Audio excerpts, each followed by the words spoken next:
My name is Michael Guyad, publisher of the Lead Lag Report. Join me for the hours, Grover Norquist, who I'm sure a lot of you have heard and seen over the years. I think this will be a really interesting back and forth here. Grover, for those who are not familiar with your background, introduce yourself. I know you've got a long storied career here, but who are you? What's your background? What have you done? And what got you to focus so much on taxes? Sure. I run Americans for Tax Reform, which is a group that the Reagan White House put together back in 1985. And the goal was to help pass what became the 1986 Tax Reform Act that simplified the code, got rid of a lot of deductions and credits. We went to two brackets, 15 and 28, passed on a bipartisan basis. There was a Republican House, Democrat Senate, President Reagan. And that was the big shift, in addition to the Kemp-Roth package, which dropped our marginal tax rates both for individuals and companies, and then the rest of the world followed, particularly on the corporate side. So I've continued to work there. In order to pass the bill, I created the Taxpayer Protection Pledge, which was a pledge that at the time 100 congressmen, 20 senators, one president took, which was that they would oppose and veto or oppose and vote against any effort to raise taxes. And that's gone on to define the modern Republican Party. We've got up to 96% of Republicans taking the pledge. That's when we swept the elections in the House and Senate in 1994. And before 1994, the Republicans controlled Congress for 4 years out of the previous 62 years. From 1932 to 1994, there were 2 years under Truman, 2 years under Eisenhower, where Republicans controlled Congress. Otherwise, the Democrats did. Since 94, when the Republicans became the party that would not raise your taxes, they may invade small countries they can't pronounce, but they will not raise your taxes, that the Republicans have controlled Congress, have won control of Congress more than half the time. So the Republican Party went from being not competitive to being competitive as a result of making that distinction. So monitoring that pledge and then working at the state and local level as well as federal level to reduce taxes is sort of what I do 24/7. This is going to sound like a strange question, but I am sincere when I ask this. Do taxes even matter anymore? I mean, let's face it, the national debt keeps on rising. It seems like every excuse to raise taxes isn't used to pay down debt, but used as justification for new spending. All taxation is raised in order to spend money. Nobody raises taxes except to spend it. There was this fiction that in 1982 and then in 1990, 1982 was under Reagan. The Democrats said, we want to bring the deficit down. You want to bring the deficit down. We will cut spending $3 for every dollar of tax increase that you, Reagan, agree to. The tax increase was made. It was about an $80 billion tax increase. And the $3 the tax cuts that was supposed to flow from that, not only did spending cuts that were supposed to flow from, not only did spending not go down, spending went up more rapidly than before the tax increase. Why? The whole point was to trick Reagan into a tax increase, spend it all, and once you've tricked somebody into a tax increase once, you assume you can do it again. So you spend not just to the amount of money that you've raised taxes, you spend in anticipation of pulling that effort again. The same thing happened to Bush, who should have known better. He'd seen Reagan get tricked. And in 1990, he was promised $2 of spending cuts for every $1 of tax increases. He was a cheaper date than Reagan. And in point of fact, spending went higher under Bush after the tax increase and the deal than before. So no, tax increases are always spent. They never reduce the deficit. Yeah, and I wonder if there was some sort of structural break that sort of gave us that, or gave politicians the leeway to basically not care at all about spending. I mean, now I saw some headline yesterday that Biden or his aides are debating even just ignoring the debt ceiling to begin with. I myself am pretty cynical, not political in this sense, but I think both Republicans and Democrats ultimately just do nothing but spend, just about sort of where they spend the dollars too. When we think about the role of taxation against a reserve currency. Do you think there's going to be a point where the dollar really does get questioned in terms of its dominance? Because if taxes don't matter and you can just print your way out of every single debt load with inflation, presumably other countries are going to start pushing back on the idea that the greenback is the reserve currency. Yeah, look, if the Biden spending levels were to continue, inflation would make the dollar something that people are less interested in holding on to. Now, it can get pretty bad before people move out of the dollar. You're really going to trust the Chinese currency? Would you trust the euro? You'd have to be sort of worse than other people, but I think we are much better off if we're not inflating the currency, and then people would keep the dollar as the reserve currency. Let's talk about the way different states are reacting to taxes and tax hikes. You had brought this point that a lot of these different states are reducing or competing to reduce income taxes.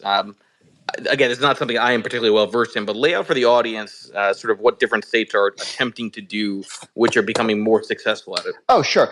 Look, we learn a lot about the two parties by looking at the states. In Washington, D.C., you say, how come neither Republicans or Democrats can cut spending? Well, when so much of the federal spending is on automatic pilot with mandatory spending programs that don't require Congress to vote on them, Social Security, Medicare, Medicaid, many of the welfare programs are just set on automatic pilot, and they increase.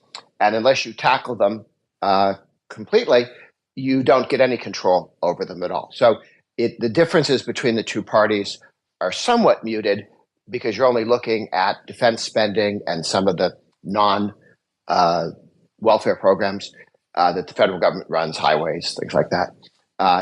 There's a small amount of the federal budget that's actually dealt with on any given time. But go to the states. In the 50 states, you see radical differences between the states. And here is where I've been spending most of my time over the last several years because Congress is kind of at loggerheads. They're not really doing much one way or the other, except for the 2-year spending splurge out of Obama. But then he lost the House. So that's kind of on hold. In 50 states, 7 of them have no personal income tax. Texas, Tennessee, Florida, people are familiar with those, Nevada. And we've had those for some time now, but there's now a move across the country to move to a single rate or a flat rate tax. 12 states now have single rate taxes, including more left of center states. Illinois, their constitution has you can only have a single rate tax on the income tax. You can't have a graduated or progressive tax that taxes people at different rates. Their rate's just under 5%. You would assume Illinois, being a big spending state, that their income tax would be more like 10, which is California at 13, Minnesota up at 10, New York, New Jersey, Connecticut. These are higher income tax states. But because it's a single rate tax, Illinois is under 5%. So 12 states are at single rate taxes. 2 states are moving to single rate taxes. Iowa had an 8.6% top rate. They're going down to 3.99 over a 4-year period. They'll be there by 2026 now. Georgia is going down to a 5.5% rate by 2024. And then they'll continue down with triggers as revenue comes in. It'll go down to just under 5% single rate tax in Georgia. Both Arizona and Idaho went to single rate taxes in the last couple of years. So there's been and Mississippi as well. There's been a serious move towards single rate taxes. Kansas has 2/3 majorities Republican in both houses. Kansas, the Democrat governor. So they were within 1 vote of moving to a single rate tax. They lost a grumpy Republican who wouldn't vote with the rest of the team. But Kansas will become a single rate tax. We're looking at a state like Nebraska that's moving a dramatic income tax cut. North Dakota. There are 12 states moving towards zero. They're saying our goal is to get to zero, and here's how we're going to do it. North Carolina has been doing that for 10 years now. And 4 years from now, their corporate income tax will be gone. That's baked into the cake. That's in law. and it'll probably take them 6 years to get the income tax all the way down to zero. South Carolina only recently started, but they've announced they're going to zero as well. The Democrat running for governor in 2022 also said, I want to go to zero, because they're sitting next to North Carolina, which is on the way to zero, and Florida, which is at zero, and Tennessee, which is at zero. So South Carolina says we cannot afford to have this and be competitive in the Southeast. Mississippi's committed to going to zero. They've taken it down. They're going to take it down about a third of the way, and then they'll have to come back and pass more legislation. Louisiana has a phase down over the next decade. I don't think they get to zero the way they're phasing it down, though, but they may tighten that up and put themselves on a path to zero. Arkansas, the new governor was elected, committing to go to zero. Oklahoma and Virginia governors would both like to go to zero. They have one house with them, but not both. Nebraska, the new governor, said before he leaves he would like to be at zero. They've got a significant tax cut in Nebraska that's moving forward. And North Dakota, the governor and the House are both committed to going to zero. They're negotiating with the Senate how quickly to do that. Arizona went from 4.5 down to 2.5. They're going to then move to zero. They're going to do two things. They'll pass a law. The Democratic governor of Arizona will veto it, and then they'll put it on the ballot, and then it'll pass. So they'll put it in as a constitutional amendment. So looking across the country, instead of having 7 states that are at zero, in the next 15 years, we'll be closer to 20 states at zero, and probably 25 states that are at a single rate tax, either zero or 3 or 4. That competition puts pressure on California and New York, which are up over 10%, neither of which has been willing to raise their taxes. There have been some efforts by left of center groups in California to put a measure on the ballot. The governor, Newsom, he said, vote no on this. Vote no on this. This would be bad for California. Well, that's a historic first. That's helpful.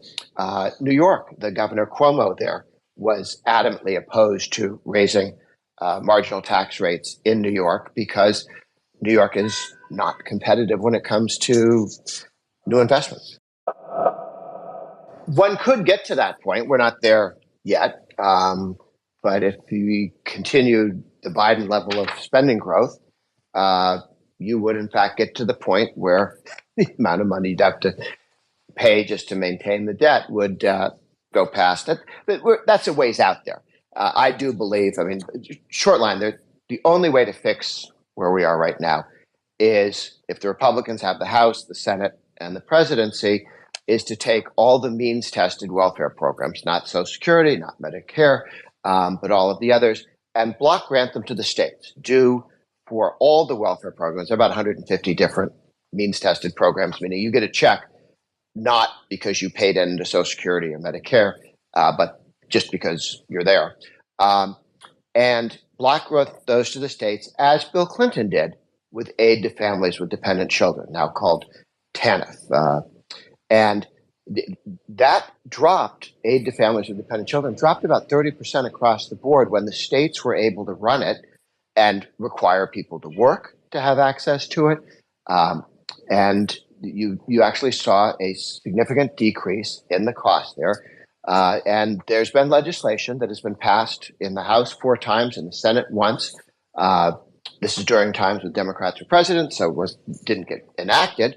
And again, remember, we were one vote away when Trump was president, when McCain, who had committed to vote with this to make Medicaid, to block grant it to the states, that would have allowed states to figure out how to do it more efficiently, how to root out fraud, and to target aid more helpfully. We were one vote away from moving that to the states. That would have been a dramatic effort. You do that, you can actually be saving trillions of dollars simply by bending the cost curve down. And I don't see an appetite for cutting these programs. I do see an appetite for moving them to the states and letting states compete to figure out how to do them less expensively, because then they benefit if they can free up money for other stuff. Yeah. Florida, New York. New York used to be a big state. Florida used to be a teeny state in terms of population. Florida now has 22 million people, 2.5 million more than Florida than New York does. New York is just under 20 million.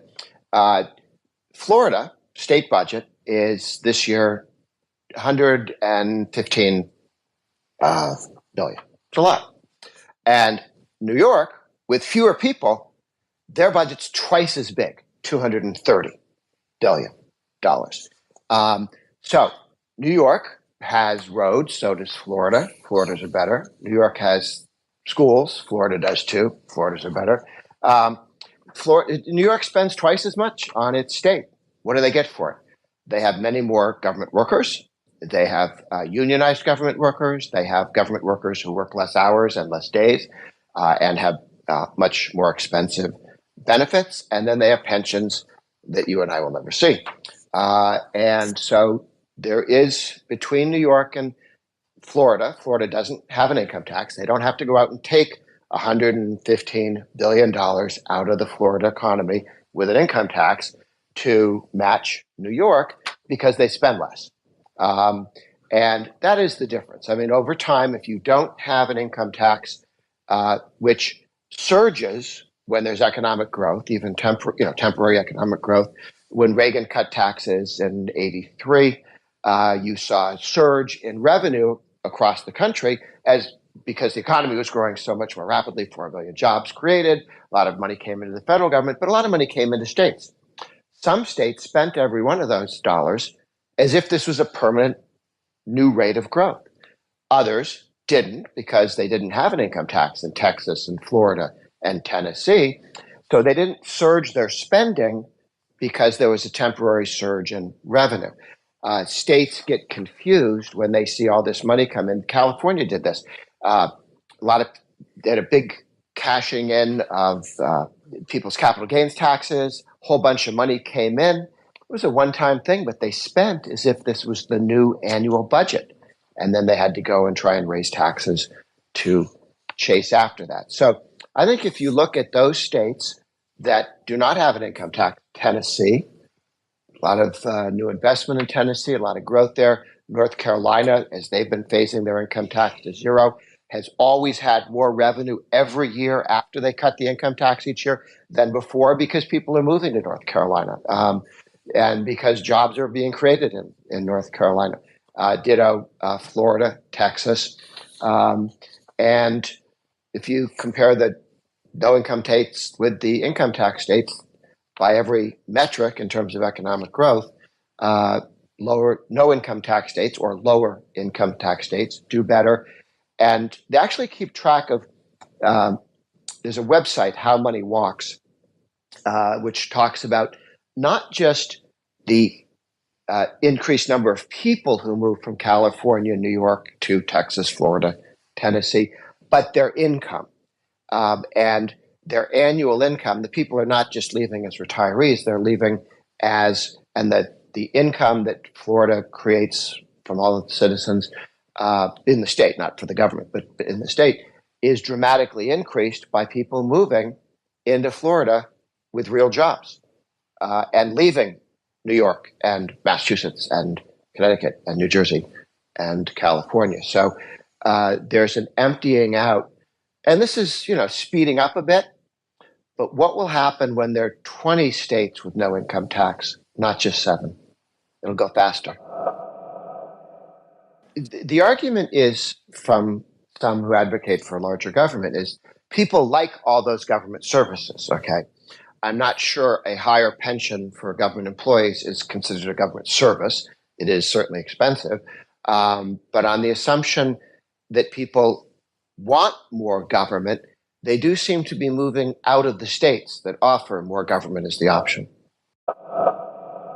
One of the reasons Stivers, who's the Senate leader in Kentucky, I talked to him a couple of years ago, and walked through with him what's happening in all the other states, and he knew some of the legislative leaders in North Carolina and in Mississippi who had begun to move their states towards zero, and Kentucky has a very long, hundreds and hundreds of miles border with Tennessee. Tennessee has no income tax. And the stories people tell about, there's some towns that are actually on both sides of that border. And on one side, they're open storefronts, and on the other, there aren't. So you have a very dramatic difference between a state with no income tax and a state with income taxes.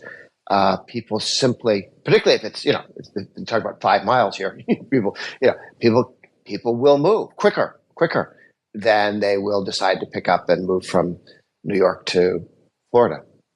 Presumably, it's a lot easier to do no income tax when your starting point at the state level is low debt or no debt. I don't know. Listen, I'm in New York myself. I find it hard to believe that we're ever going to get to having a serious conversation around that, given debt levels here. How do some of these states even try to compete when their initial starting point is so terrible? California has been trying to think of ways to tax people who leave the state. They've been putting some effort into that. A number of the big higher tax states decided they wanted to get together and do a joint wealth tax. The challenge there is that this was New York and California and New Jersey, I believe, that they had like 6 or 7, Minnesota. But that theory is you could only move to another state that joined the compact, right? It would slow down people from moving from California to Minnesota or Minnesota to New York, I guess, but it doesn't stop anybody from moving to a state with low or no income taxes. So federalism allows us to find out what works. And we have benefited from this in many areas. I mean, tax policy, certainly. I mean, some of the more destructive taxes have just sort of disappeared. They don't exist anymore because people could move. And people will, decide to live in states that are they're more comfortable with. Taxation being a big part of that in terms of their decisions. I do think that a number of the states, in addition to spending, the other things, that the unfunded liabilities of the pensions systems, of the government pensions, can be fixed. Utah, maybe 7, 8 years ago, passed a law that all new hires, including police and fire, which are often left out of this, all new hires by state and local government in Utah will go from the defined benefit thing, which is when you retire, you get half your pay, or it's fixed. What's fixed is the benefit, to defined contribution, which is what's fixed is what you put into it. So the state will put in 10% of your salary into a 401k for you. You can match it with another 10%. And when you want to leave, it's yours. And you will not be surprised the way people in Detroit were when they go, oh, we forgot to put any money in your retirement account, so you're out of luck. You can't cheat the workers by not having put the money aside. But you also don't surprise the taxpayers by going, oh my goodness, we promised hundreds of millions of dollars that we don't have, so now we're going to raise taxes to get it from you. Taxpayers, Utah, in a matter of another decade or two, will have no unfunded liabilities in their pension plan as they've moved completely over from defined contribution, defined benefit to defined contribution. A lot of states are doing a version of that, partly defined contribution, partly defined benefit. I think the biggest reform that you can do at the state level for New York, California, and so on is to phase out the unfunded liabilities by moving to 401ks, IRAs, rather than defined benefit plans, the ones that unionized companies have, the ones that kill unionized companies, steel, auto, coal, all those industries that had defined contribution, defined benefit pensions that they just can't keep up with, and that eventually go. You just talk about those things. Sure. And these come up because when we share the Taxpayer Protection Pledge with congressmen, senators, state legislators, governors, almost all the Republicans in Washington have signed the pledge. About 2/3 of and all the congressmen, senators in Washington have signed the pledge. 2/3 of Republican governors have signed the pledge. This comes up in the 50 states and also nationally. what about a user fee? Okay, and the trick there, the thing you have to watch out is people. I once had a governor try and tell me that a cigarette tax was a user fee because you were using the cigarette. It's a tax, okay? A user fee is something where there are alternatives. You could go into a government office and pay 5 cents, as you used to be able to do at the post office, to make a Xerox.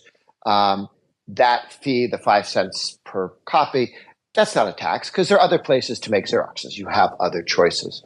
There are other places to go and do things. If there's a pool, the state, a city-run pool, swimming pool, if they had charged to an entrance fee, because there are other places to go swimming. There are other pools, public and private. So if there are alternatives, but it's not a user fee when they have a tax, as some states do, on your profession. In order to be a lawyer in Tennessee, they charge you money. In order to have certain jobs, you have to pay them money. That's a tax. So that tends not to be too problematic. When you talk about targeted tax credits, this came up recently because the Republicans in the House of Representatives were putting together their suggested package. They said to the President Biden, he says, look, you want to raise the debt ceiling. We will give you $1.5 trillion in debt ceiling increase, which will take you for like a year or something. And what we need and insist on, if you want us to raise the debt ceiling, is a reduction in spending, not tomorrow, but over the next decade of about $3 trillion. So this is almost exactly what happened with President Obama. He wanted $2.4 trillion in debt ceiling increase in order to get past the 2012 election. Republicans said, fine, we can do that. It'll cost you $2.4 trillion and reduce spending over 10 years. And they actually got that. That's exactly what they agreed to. Now the Republicans now are saying 1-to-1 doesn't work anymore because you're going crazy on spending. It's going to be 2-to-1. $2 in spending restraint for every dollar of debt ceiling increase. And one of the challenges is that some of the Freedom Caucus, the more conservative guys, said, we want to abolish all of the tax credits that are supposed to force people out of traditional energy that works 24/7 onto the intermittent energies that work when it's sun's out or when the wind blows, to subsidize those things that people otherwise wouldn't do. And those tax credits are refundable and transferable. And when the question was, is this a tax cut? Because it's a tax credit, right? I mean, a tax credit is theoretically a tax cut. And if you get rid of a tax credit, that's a tax increase. And of course, the Republicans have all committed, we're not voting for something that raises taxes. So we sat down and looked at, there's a certain percentage of those tax credits that are refundable or transferable, meaning you can sell them to somebody else.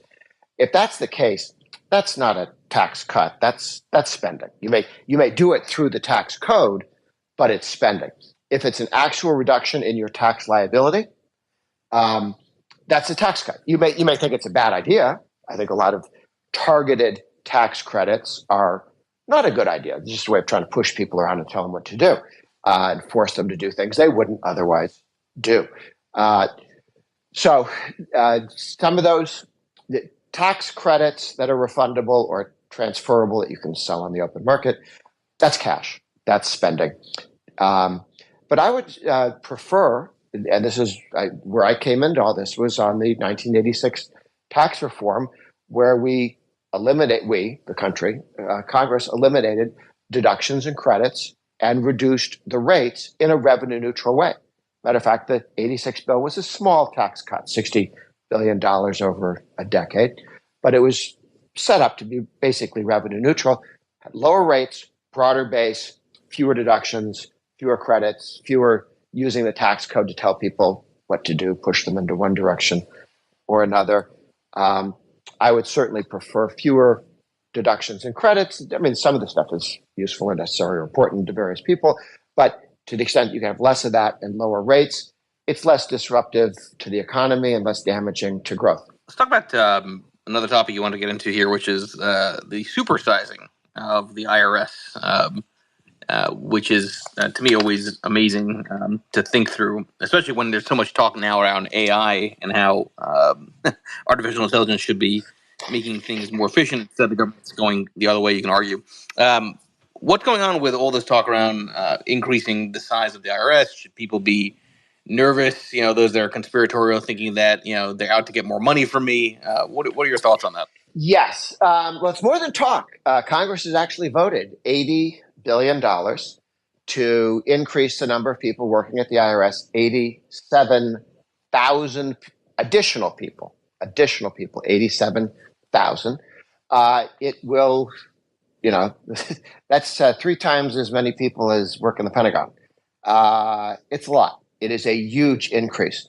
Biden says he's only going to go audit rich people and big companies. Rich people and big companies are actually presently being audited. So you shouldn't worry about it. But the IRS has been putting out regulations just in the last few weeks about how to go after people who work for tips. I mean, very few billionaires make their money on tips. That's where they think there's a lot of money. The IRS has said, while the politicals say, oh, it's going to be rich people and corporations, the IRS itself says they're going after small businesses, self-employed people. You may have heard that Congress, the Democrats, passed a law. This is when they first spent $2 trillion a couple of months into the Biden administration, Democrat House and Senate, and they said, here's what we're going to do. We're going to spend $2 trillion. And in there, stuck in the middle of it, was a reporting requirement for a 1099-K. So if you put money in and out through PayPal or Venmo or eBay, that shows up. A note will go to the IRS saying you got this much income. Now, maybe you and your friends all got together and were paying the rent, and so you get a check for $500 every month from those people, and it's not income to you because you turn around and pay it. Well, it's fine, but you better be able to prove that.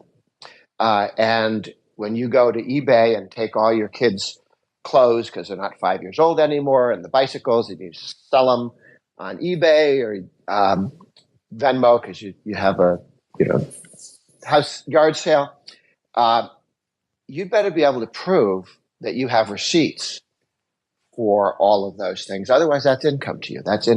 You sell a motorcycle for a fraction of what you bought it for 10 years earlier. That's income to you unless you can prove the receipt that you had at the beginning. So it's a massive increase in the amount, tens of millions of pieces of paper or electronic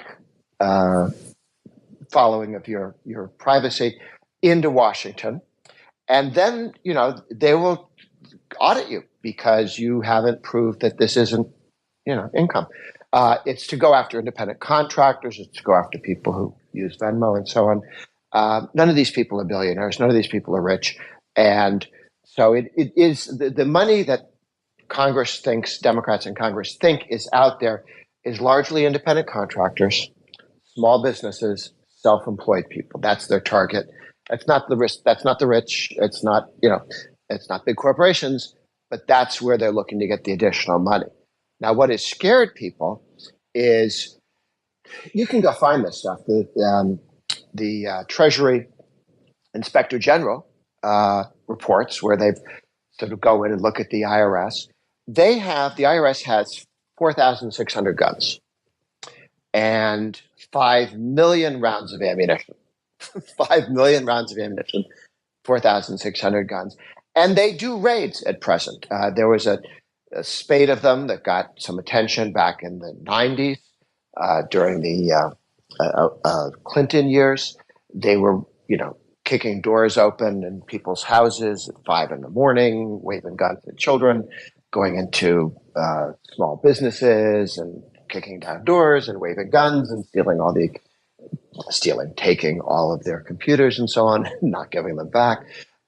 It got very abusive, and there was actually Senate hearings on the subject, and people testified. And in a number of these cases, it was some ex-girlfriend or a employee who was disgruntled employee who made up a story in order to have the IRS kick down the door of the employer that they didn't like, their boss they didn't like. And this got pretty ridiculous. They were supposed to reduce it.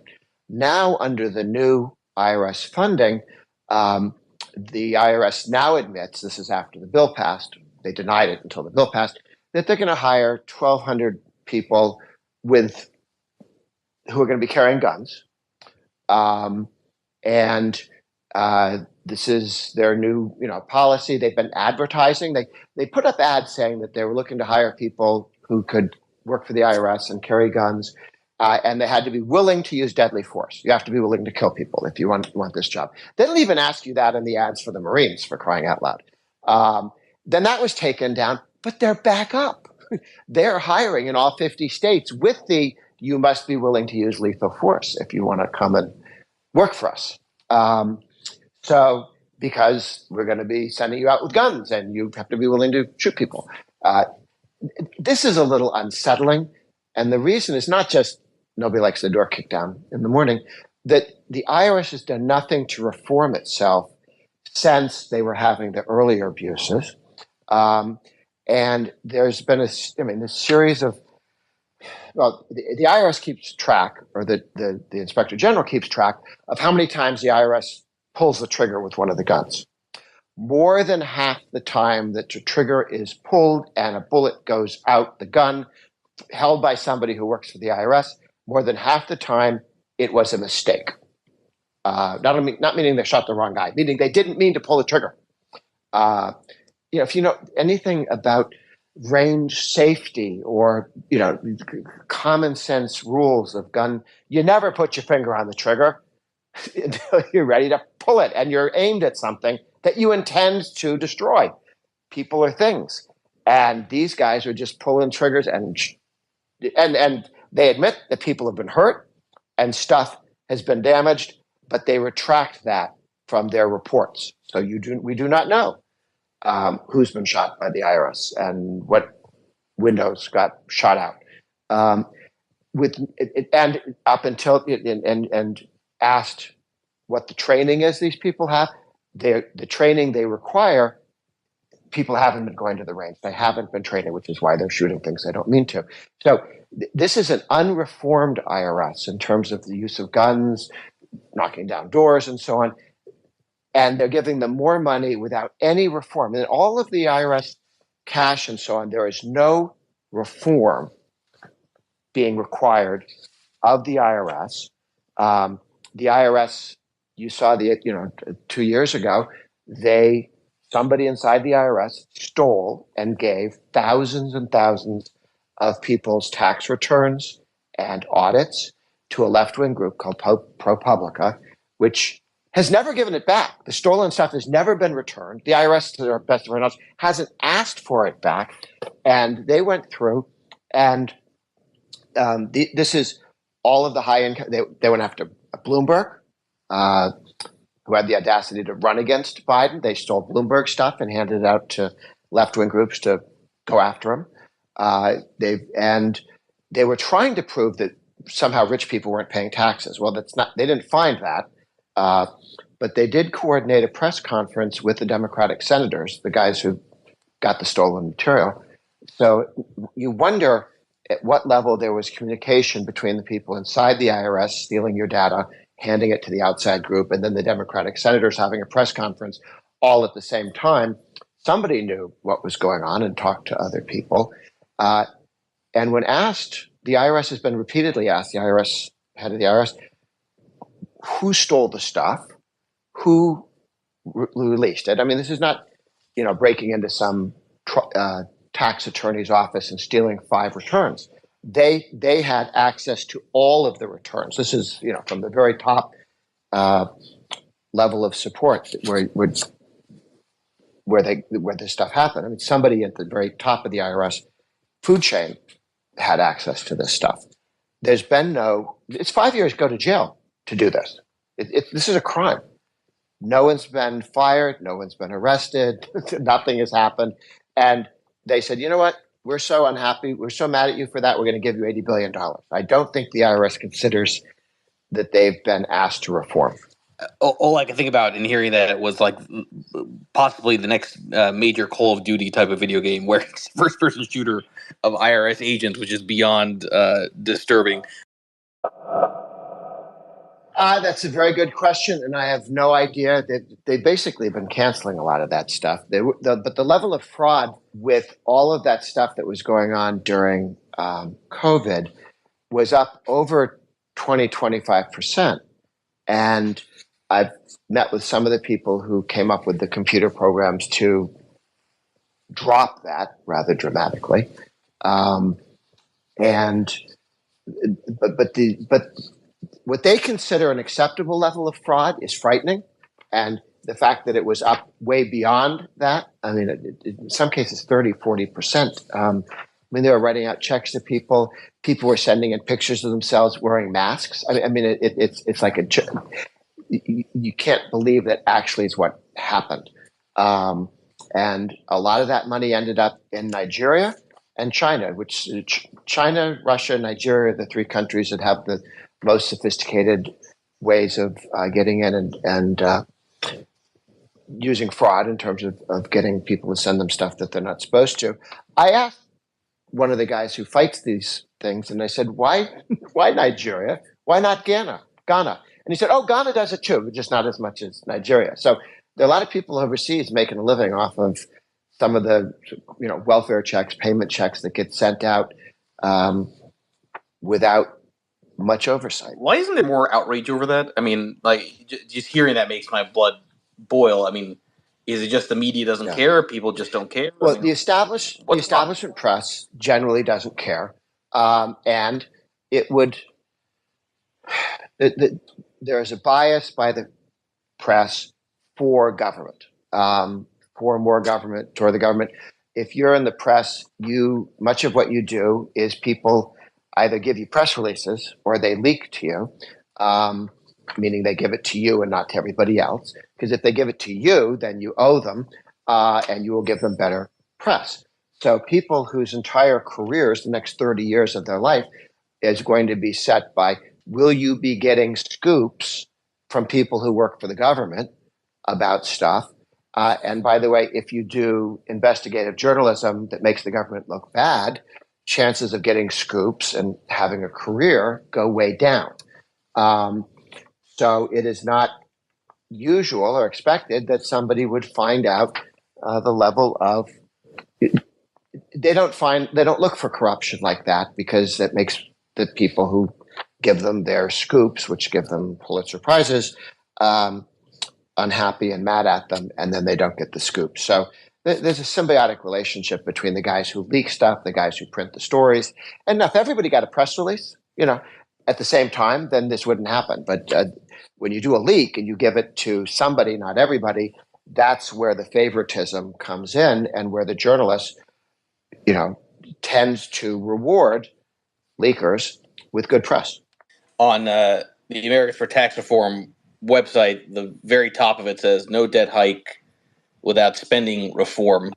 I don't know. I don't get a sense that there's that much passion by people to try to push back on government spending like there was, a decade plus or so ago, especially when the Tea Party was getting all the attention. I'm just curious, just in terms of kind of your own visibility and the kinds of people that gravitate towards you, are you finding that more people or less people are as passionate as you are over time, or is there more apathy over time? Well, the good news is when you ask somebody, do you think you should have a clean debt ceiling, which is what Biden says, clean meaning just debt ceiling increase, nothing else, or do you want one that requires spending restraint? The vast majority of Americans want spending restraint attached to the debt ceiling. So Biden's negotiating position is not a popular one with the American people. So that's the best thing that the Republicans have going for them in saying, let's reduce spending in the future so that this doesn't happen to us again, 5 years from now, 10 years from now, where we just keep shooting up debt, total debt. So there is, when you ask people, that there's a recognition the government spends too much. They would prefer to spend less. They would prefer lower taxes and less spending rather than higher taxes and more spending. But of course, there are particular concentrated special interests. Organized labor gets money, and gives it to politicians, they don't necessarily represent every steel worker or coal worker or auto worker, but their money goes in one direction, which tends to be people who want more more spending. So that's a challenge. I mean, our friends in the IRS, just looking at some numbers here, 53% of people who work in the IRS don't go into the office anymore. Okay, they work from home. So the people, when you call in to the IRS and they don't answer your phone call, the guy not answering your phone calls in the backyard by the pool, not answering your phone call. He's not in the office, not answering your phone call. 53%. Of the 47% of the people in the IRS who do go to the office sometimes, the IRS will not tell us what percentage. Are they there half the time, 95% of the time, 2% of the time? What? It's just the non-zero number of 47% of IRS workers who go to the office. Sometimes we don't know how often they do that. The IRS itself has a labor union, 98% of the money they contribute to political candidates goes to Democrats. So we have a one-party political unit in the government, the IRS, which is a one-party bureaucracy. And you had mentioned the Tea Party and the lack of interest in fighting spending since the Tea Party. The Tea Party was actually smothered by the IRS. There were hundreds of groups that formed back in early 2009. I went to some of these rallies that they put together, and these thousands of people would get there. And then when they would ask to incorporate and set up the Tea Party movement of Pittsburgh, I went to one of the rallies they had. The IRS took all of their requests to get tax status, nonprofits tax status. You could go to a bank and incorporate, and then people could write you checks, and you could hire somebody part-time to help get your little organization going. And in a 3-year period, only one conservative group in the country was allowed to incorporate. And the others, I mean, if you can't do that, you can't run an organization where people throw $20 into a hat and then you can hire somebody part-time. People don't write checks to structures that aren't tax deductible or non-taxable. And you can't get bank accounts for these sorts of things. And they just disappeared over a 3-year period. The Tea Party movement was smothered by the IRS, which took all of the people who they thought they didn't like and sent their request to Ohio, where people sat on it in Ohio, and then they never got incorporated. That Lois Lerner, who was the head of the IRS, apologized for that, acknowledged that it happened.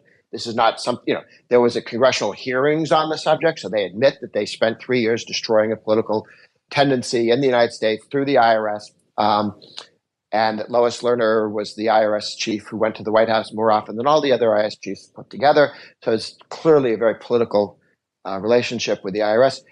That becomes, it is everyone always says weaponized, but a politicized bureaucracy, which made a political decision to destroy a political movement in opposition to the Obama administration's spending. And while that movement was strong enough to elect a Republican House and almost Senate in 2010, by 2012, when Obama was running for office, they had destroyed the Tea Party movement, and it no longer functioned or it continued to exist because they couldn't get a bank account, they couldn't raise money, they couldn't have nonprofit status because the IRS wouldn't let them. That's the scary part of more money for an unreformed agency. It'd be one thing if they'd cleaned it out. You'd seen dozens and dozens of people who did this. I mean, not everybody in the IRS was part of that effort to take all the conservative groups and not allow them to incorporate, but it would be dozens. They weren't fired. I think that's a good place to wrap this Twitter space up. Again, everybody, please make sure you follow Grover here on Twitter. For those that want to get engaged with you, Grover, what do you recommend people do? Sure. Our website is ATR.org. And if you text the word Biden to 50446, we'll send you out periodic notes on what's happening. No fundraising. Just here's what's happening on tax policy, state and federal. You text Biden, president's name, to 50446. Or just visit the website and surf it. I tweet at Grover Norquist. Thank you, everybody. I'm doing another Twitter space with Hugh Henry in about 3-4 minutes. Thank you, Grover. Really do appreciate it. You got it. Thanks for the opportunity. Cheers, everybody.